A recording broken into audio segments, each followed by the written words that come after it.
Selamat berjumpa kembali di Laboratorium Kreativitas Pro Creo.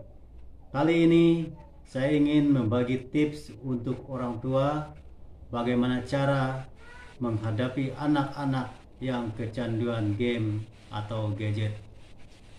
Saya ingin memberikan 4 tips kepada kita.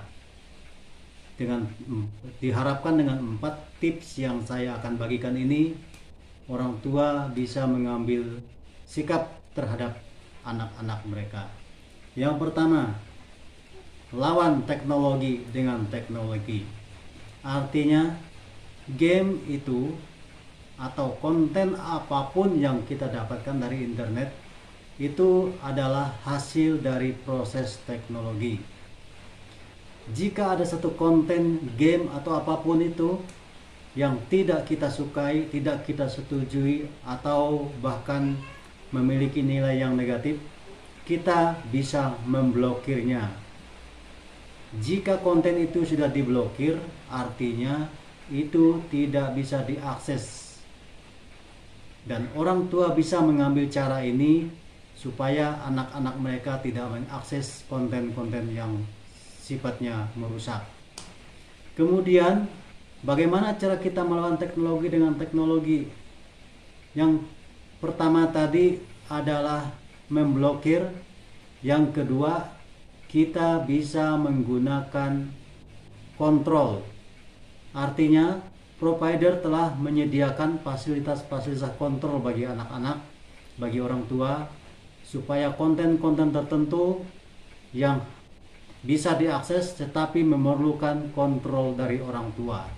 Ini artinya bahwa anak-anak tidak bisa mengakses sendiri konten-konten yang mereka inginkan, tetapi mereka memerlukan bantuan dari orang tua mereka. Tips yang kedua adalah kolaborasi. Artinya, orang tua bisa memanfaatkan kecanduan anak-anak tersebut menjadi kegiatan yang positif. Ini berarti bahwa yang saya maksudkan adalah orang tua bisa bermain bersama, menjadikan anak mereka tim kontestan, melibatkan anak mereka ikut dalam suatu acara atau apapun yang sifatnya kontestan, perlombaan dan lain sebagainya. Biarkan keterampilan game mereka berkembang. Mereka bisa ikut pelatihan, bimbingan, dan sebagainya. Dengan demikian, kolaborasi antara anak yang kecanduan itu dengan orang tua mereka bisa bernilai positif. Tips yang ketiga adalah mengalihkan perhatian. Anda harus yakin bahwa anak-anak Anda tidak berbakat di dalam game. Anda berdiskusi, membicarakan, dan menjelaskan apa itu hobi mereka, kecenderungan mereka, dan kesukaan mereka. Setelah menjelaskan hal-hal yang demikian itu, anak diarahkan kepada suatu keputusan. Apakah mereka ingin bertekun di dalam game atau bertekun sesuai dengan hobi mereka. Anak-anak juga diajari satu konsekuensi jika nantinya mereka mengambil satu keputusan. Dengan demikian, setelah mereka mengambil keputusan, mereka akan tahu bahwa kalau saya tidak bertekun di dalam keputusan saya ini, konsekuensinya adalah begini. Tetapi dalam hal ini, orang tua harus jelas bahwa anak-anak dengan hobi mereka memerlukan biaya. Dengan demikian, budget yang selama ini digunakan untuk mendukung atau memfasilitasi mereka bermain games harus dialihkan untuk kegiatan-kegiatan baru, kegiatan-kegiatan yang sesuai dengan hobi dan kecenderungan mereka. Jadi mengalihkan perhatian, mengalihkan fokus anak-anak yang sudah terlihat kecanduan game itu penting. Kecanduan tidak berarti dia berbakat. Ingat itu. Nah, saya ingin mengatakan kepada kita semua, alihkan perhatian anak-anak itu.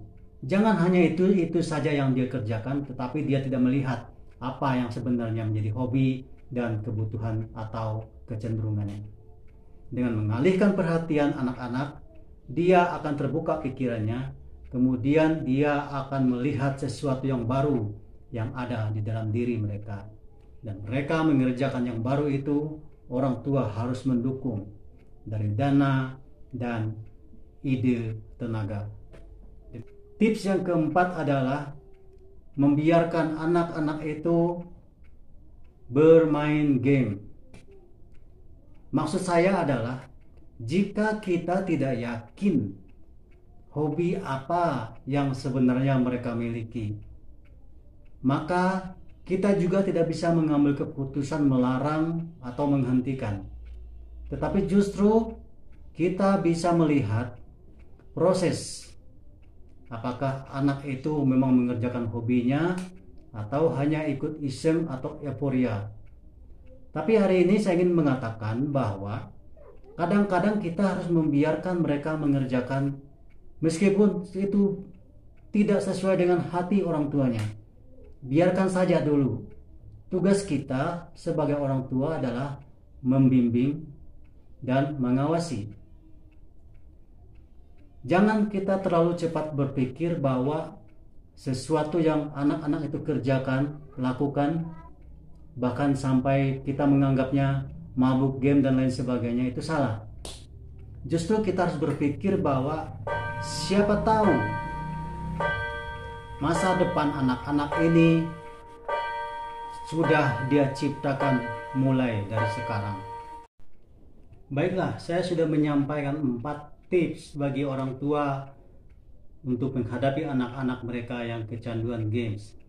Kita mengingat lagi bahwa yang pertama, bahwa orang tua harus memahami games itu adalah teknologi. Jika orang tua kesulitan menghadapi anak-anak mereka yang gandrung games, orang tua harus melek teknologi. Artinya, teknologi itu harus dilawan dengan teknologi. Anda bisa memblokir dan bisa mengendalikan anak-anak Anda dengan teknologi. Yang kedua, Anda harus bisa berkolaborasi dengan anak-anak Anda. Kita jangan selalu berpikir bahwa anak-anak itu salah. Justru sekarang kita harus mulai berpikir bagaimana cara kita berkolaborasi dengan anak-anak untuk menciptakan kesempatan, menciptakan karya, menciptakan momen, dan menciptakan sesuatu yang baru dari kolaborasi kita dengan anak-anak. Kolaborasi orang tua dengan anak itu memiliki nilai yang positif. Yang ketiga, orang tua harus mampu mengalihkan perhatian anak-anak mereka. Jika orang tua yakin bahwa anak-anak mereka tidak berbakat di dalam game atau hanya karena euforia saja, segera ambil tindakan, alihkan perhatian mereka, alihkan dana, dan alihkan tempat kegiatan mereka kepada kegiatan yang sesuai dengan hobi dan kecenderungan mereka.